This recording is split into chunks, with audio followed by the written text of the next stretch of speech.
The only Praise 106.1, celebrating Radio 1's 42nd anniversary. Our Radio 1 family, our employees, their family members, our listeners, our viewers, our extended family. Been serving the African American community for over 42 years, giving our city just what we need right now.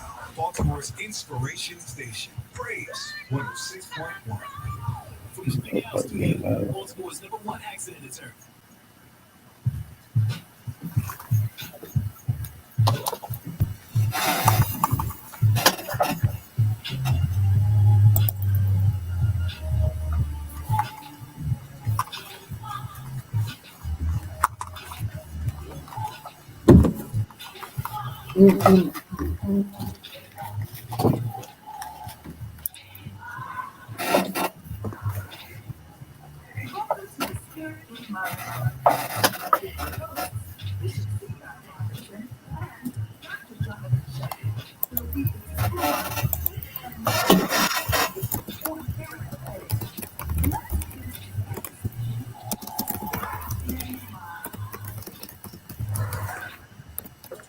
Well, hello, everyone, and welcome to Spirit in Mind, where we discuss current affairs with faith and mental health perspectives. I am Bishop Guy Robinson, and it is a true blessing to be here with you today and to be here with our co-host and colleague, Dr. Jonathan Shepard. Hello, Dr. Shepard. Hey, good afternoon, Bishop. How are you doing? Doing well, doing well. Thanks be to God, and grateful for our entire Spirit and Mind family. Listen, we need to let somebody know that it is time for Spirit and Mind. We are live here in the studios of Praise 106.1 FM, and you can call in and be a part of our discussion today by dialing in at 443-380-2803. Did you hear it? Here it comes again.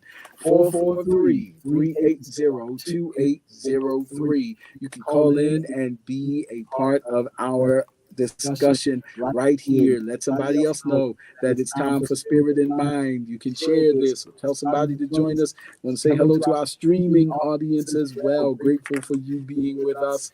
And Dr. Shepard is going to share some other ways that we can stay connected. Yes, and again, good afternoon to everyone, and thank you all for joining us this afternoon. It is such a pleasure to be with you all again on the second Saturday of the new year, 2024, and please continue to be connected to us. We are on most social media platforms, Bishop C. Guy Robinson, or you can check out CGR Ministries. That is on Instagram and Facebook, and you can even go on YouTube too. Check him out even at his church, which is the Tabernacle of the Lord Church, wonderful church. You will be blessed, and he is an author and professor. So please go. You can even Google his name if you can't remember everything that I said, and you'll see all those wonderful things pop up about Bishop C. Guy Robinson. If you're in need of direct care services, you can hit me up. Go to drjonathanshepard.com, and I'll gladly service you. My admin team is ready to serve you, and we want to make sure that you get your needs met.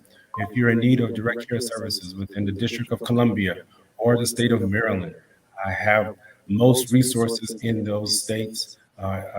Yes, District of Columbia, I do consider it to be a state. I know it's not a legal state, but it runs like a state. But we do have resources in both of those properties of the United States of America, and we're glad to serve you. So we look forward to the connection again. Thank you all for all the views and all the comments, and we're so excited about the continuance of our series today. Absolutely, absolutely. And we thank you for connection, for those who are already connected and those who are connecting even now as we share our information, because connection is so critical to our maturation, and we get better together. And so we're excited again about being a part of your Spirit and Mind experience. Listen, we've been talking about a really meaningful subject, and we've been talking about it for several months now, maybe some time now, because it's so very important. We've been talking about transition and dealing with and embracing seasons of transition, and most recently learning to live in the season of a new place that God has made available for us, and that the course of life has brought us. So listen, we want to continue in that, and we invite you, if you're going again, through any changes and transitions, and you're learning to live in this new place, in this new state, literally or metaphorically, spiritually, mind, body, or spirit, in this holistic new place. We invite you again to be a part of our discussion in the chat line if you're streaming, or by calling in to the studio here at Praise 106 at 443-380-2803. So let's get into it without further ado and talk more about embracing and living in this new place of transition. Dr. Shepard? So, if we recap just briefly from last week, we started the series of living in a new place. That was part one, and today is part two. And we're excited about living in a new place as we have transitioned into that new place, into a new year, new season. And if you're like me, there's some things that did carry over from 2023. It wasn't just a brand new beginning. And I wanted to share with you, as most times my vulnerability and transparency is what connects with people. And so even this past week, as I was looking around my house, there are so many different things that are happening, Bishop, multiple things happening. Literally things that I was hoping to accomplish in 2023 led over to 2024. And even in the new season, in the new year, there are still some things that are occurring. And I was looking at a plant that I have in my house. So many of you all have heard about the fish, and the aquarium, and you're going to hear about the plants today. And we may tie back in the aquarium. But Bishop, I have a plant in my house, and it was doing well last year. I noticed that toward the end of the year, it started getting really brown, and it got brown fast. And I was like, something's going on with this plant. And I was saying, it needs a new pot. It needs a new pot. Because I've grown plants like this before. I've seen what they can do. Now I'm a minimalist, so they get water and sunshine. That's about it. I use that fertilizer, but I recognize when plants are not growing, as we most can, when the leaves start turning brown and start withering. And so I was looking at that plant, and just even today, actually, which is a true story. Today, this morning, I was able to finally get have enough time to actually take the plant out of the pot. And guess what I saw, Bishop, as I looked at the roots? So the roots of the plant had actually started to crack open the pot. The roots were pushing against the pot because they didn't have enough room to grow. And I was like, isn't this something? Because those roots were in such a confined space, it actually caused the rest of the plant that I could see on the outside to begin to die, because what was happening underneath was not enough room for it to grow and for it to expand. And so before I could even get the pot and the soil from the plant out from the pot, the pot had already cracked because the roots had already began cracking to try to expand. And so I was just looking at that, and as I was transferring that pot now into a larger pot, into now new soil. And what I had to do as I was doing that, I was cutting off the dead leaves so that by the time I was finished, the plant looked totally different, you all. It looked like a whole new plant. And that's what I want to just start with today, is that when you find yourself living in the new season, you're going to see how people will look at you and say, wow, you look different. You will even appear different to people who have known you for a long time. When you move into the new place, you will appear different. You will appear, so some might look brighter, some might look, I hate to say better, but many of us will look different to others who really know us. And Bishop, I just want to start there because that was so instrumental, even as I was preparing this morning in prayer, because I said, wow, this mindset of living in a new place, we have to be comfortable with knowing that we will look different to even ourselves or other people because we're now in the new place, like the new pot and the new plant that I have. The soil is there, and now I'm hoping for growth. I believe I caught it in time, Bishop, before the whole thing died. But that's where I want to start off with today. You're right. Last week, God gave me revelation through fish, and this week the plants. But listen, there's power in these analogies, so powerful that the place that once potted you will turn against you, if you will, or restrict your growth. Oh, my Lord. If you don't, and that's not always. So maybe I'll rephrase that from turn against you to just mean be too small for you, and start working against you instead of for you, that once housed you, which is the one whole concept of being birthed. And so that's so very powerful, and that the spiritual part is that God can see us needing to get into a new area, so that we need more room, more growth room. There's more He's doing in us. And as you were talking, I was thinking about how the Lord, and even the psycho-spiritual context of Isaiah 54, in which God says to His people, enlarge your tent, stretch your tent curtains wide. So He's like, and it's talking about a tent, even as you were talking about a pot, but He's really talking about expanding our way of thinking, expanding our experience, expanding our exposure. Because exposure expands our experience, and experience expands our thinking. And so God is stretching us spiritually, and stretching us cognitively, stretching us emotionally. But it's not always feeling comfortable at the moment. But learning to live in that place, as we say, hey, stretch it out, spread to the right and to the left. This is the place I have purposed for you, and there's purpose in it, and so there's wisdom to that. And so thank you for the insight concerning the pot and the stages of development and that kind of thing. I think I said before here that growth, we sometimes think of growth as a linear thing, but it really is a cyclical or encyclical experience where we're growing. In each circle, we outgrow, and then there's a larger circle. And again, I said before, if you look at a tree doesn't just grow up, but it grows out. And when you look at it, if you were to chop down the tree and look at its trunk, you would see circles, because circles represent growth cycles, where you're outgrowing one cycle and then a new cycle and then a new cycle. And it's in those places that God says, hey, I'm just stretching your tent. I'm enlarging your experience. I'm enlarging your exposure so that I can enlarge your experience, so that I can enlarge your thinking, your being, and your doing. Wow.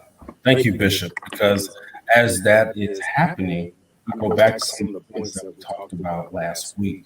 So now that that plant is in a new pot, I now have to allow it to rest. And so that was one of the things that we talked about last week, was as you're going now into a new place, take time to rest.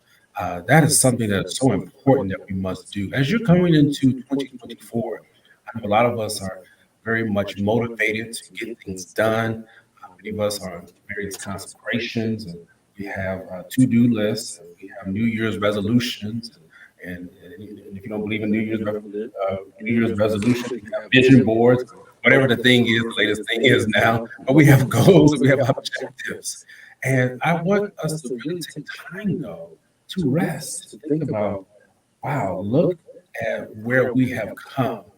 And I have to admit, Bishop, that's something that I have to be more cognizant of and be more aware of. That I've been through multiple transitions in 2023 and still going through some even now. They've carried over. But I have to take time to rest as I'm in this new place. And when you're resting, you become familiar with your new surroundings. If you want to do it or look at it biologically within the brain, or actually with not just in the brain, other parts of your body, when you are allowing growth to happen, that's when neurons are able to make new connections and pathways for growth. Now you might say, Dr. Shepherd, what is a neuron? A neuron is that piece of biological evidence, I'll just say it like that, I'll just try to keep it plain, that exists in all of our bodies. And it's the neurons that communicate within our bodies that will tell you if you're in pain, if there's something that is wrong with your foot or your toe. It is our communication pathway that God gave to us. It's what makes up a nervous system. And one of the things that happens is that when there is an injury to the body, that the neurons will now bypass that wound, bypass that injury, even bypass that blockade in the case of a stroke in the brain, and make a new connection so that the pathway of information can still continue. But I want to tell you, hand over to Bishop, I kind of feel him right now, is that that there really is time to rest. You have to take time to rest when you get in a new place. As you go through your time of transition, as you go through your storm, as you go through your difficult season, it really requires your mind, your body, your physical body, your emotional self, all of that to sit down and rest and become familiar. How could I, I'm thankful that I do have a new place. Now that I have to work in DC, I have to have a new place there. That would be stupid of me to walk in and think that I know everything about that new place. I, it really bothers me sometimes. I'm going to pull back this. When people walk into new places, yes, we know that you have the pedigree. Yes, we know that you have the degrees. But you need to sit down somewhere and make sure that you get familiar with that new place once you have transitioned into it. It really bothers me when people take on new positions, walk into new homes, walk into new organizations, even new churches, and think that they should be able to walk in and start from where they left off. You're sadly mistaken.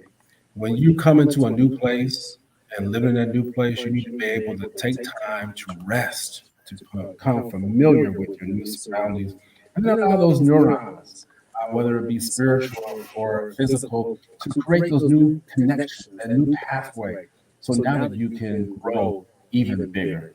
Bishop. Oh boy, listen, this is so important. So we pray helpful for someone to get used to learn to live and to thrive in the place where God has positioned us strategically and intentionally. Last week we talked about Hebrews 11, talking about Abraham dwelling in tents in strange places, to places he had never been before. We talked about living in this season with a tent and a promise. But one of the other things that Abraham did was also, when he settled in these places, he built altars. Wow. And that's so very important that we appreciate the spiritual significance of the God who has brought us to the place where we are now. That our steps are being ordered, that even now my faith in this new place is being developed. It's that moment to pause and say, listen, I'm in this place, but my steps are being ordered by the Lord.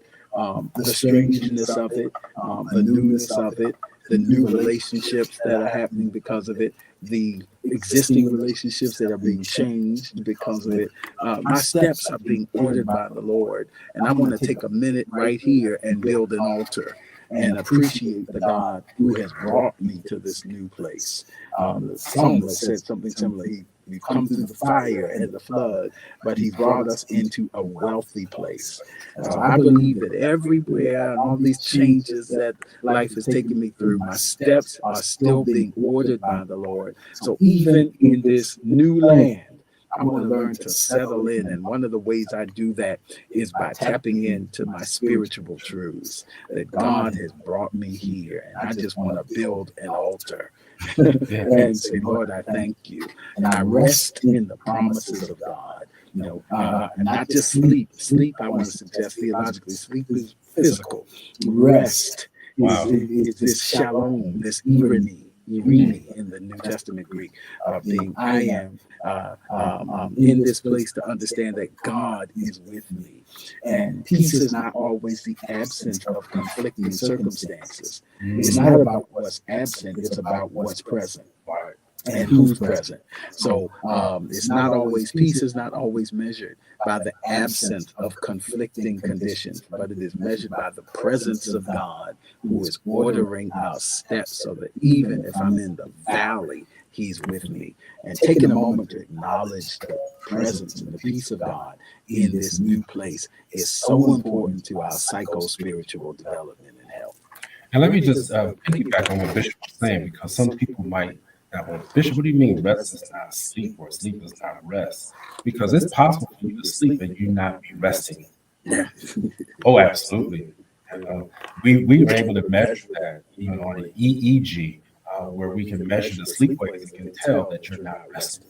Or when you are awake, when your heart is resting, you're not asleep, but because you have a resting heart rate, we can tell whether or not are you healthy or unhealthy. You know, if your resting heart rate is above 100, that tells us that something's going on, something's wrong. If your resting heart rate is 60, that means you're fit. If your resting heart rate is 30, there's something wrong there too, because they should not get enough heart. The heart's not beating fast enough to make sure the blood is getting to the rest of the body, and you're in danger of dying. That's why we have the need for the pacemaker. So I just wanted to add that biological example for that, because people sometimes believe, well, rest, that means I need to go to bed, I need to go to the spa, and, you know, and take a vacation. And you need to do all those things, absolutely. But there is a rest where you can remain active. And the Lord wants to help you to be at peace, as Bishop was saying. Reduce that anxiety. And then along with that, Bishop, as we mentioned yesterday, but I want to take a step further, last week, I'm sorry, the other piece is patience. Now, this is one thing, again, being vulnerable, transparent. Lord, give me more patience.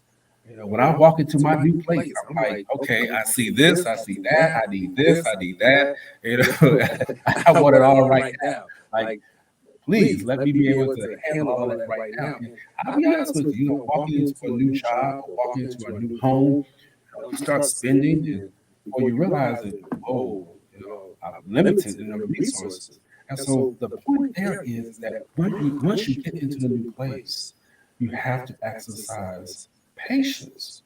Take time to assess what is necessary to live in the new place.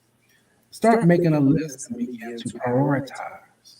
There's no way that once I moved into a new home that I was going to have everything in place the way in which I wanted it to be in 3 months. That was unrealistic. No, it took more than 3 months. It took more than 1 year. It took about 5 years, to be honest with you. And still, even after that, some of y'all know what I'm talking about. You're out there right now thinking about the things that you want to have for this year, for your children, for your family, for your home. And you know it's taking you longer. Well, I want to just encourage you that in the new season, as we have transitioned, make sure that you exercise, yes, but exercise patience. Utilize patience and make sure you're getting some rest. Absolutely. And I know we're pretty much about out of time here on Spirit and Mind, but we are so grateful for this opportunity to share with you. And I do want to take a moment to acknowledge, even in our chat line, one of our Minister Rebecca is actually one of our most anointed and beloved ministers at the Tabernacle, and God has given her such a powerful testimony through the years, and even as she put in the chat line, mended her heart and loved her. She's loved by the Tabernacle and most importantly loved by God. But she put something in there that we've been declaring, that we're believing God for more in 2024, new doors and new opportunities for His glory and for His honor. So listen, you may be in a new place, but hopefully you've heard us things to learn to rest in that. We talk about peace, that ability to rest. May you not, just sleep and toss and turn in anxiety and negativity all night long, but may you rest in the promises of God. That's the peace of God. And I close with this. You won't always be able to explain that. Here on Spirit and Mind, we try to live at the intersection of science and theology, of faith and mental health. And we live in that overlap on the Venn diagram, if you will, for you mathematicians. But there are moments when the peace of God defies scientific explanation. I know I'm right because Philippians calls it the peace that passes all understanding. I cannot articulate it in scientifically quantifiable and qualifiable words, but I do know this. I've got a settling in my spirit that I am able to not just have sleep, but I'm able to rest in the promises and protection and provision and presence of God. I can't fully explain it, but it is well with my soul. We pray that kind of peace for you. That is always measured by the absence of conflict, but is measured by the presence of God, who gives the peace that passes all understanding. And we thank you for joining us, Dr. Shepherd. Yes, Bishop, thank you. Wow, what a powerful ending. And just in case somebody's wondering about my aquarium, is it okay for the removal of the fish from last week? And I'll just tell you, all is well, Bishop. All is well. The aggression has been reduced, and we're at peace over there at the Shepherd household. And listen, build your altar in your new place and give God the glory. And by the grace of God, we look forward to seeing you the next time right here on Spirit in Mind.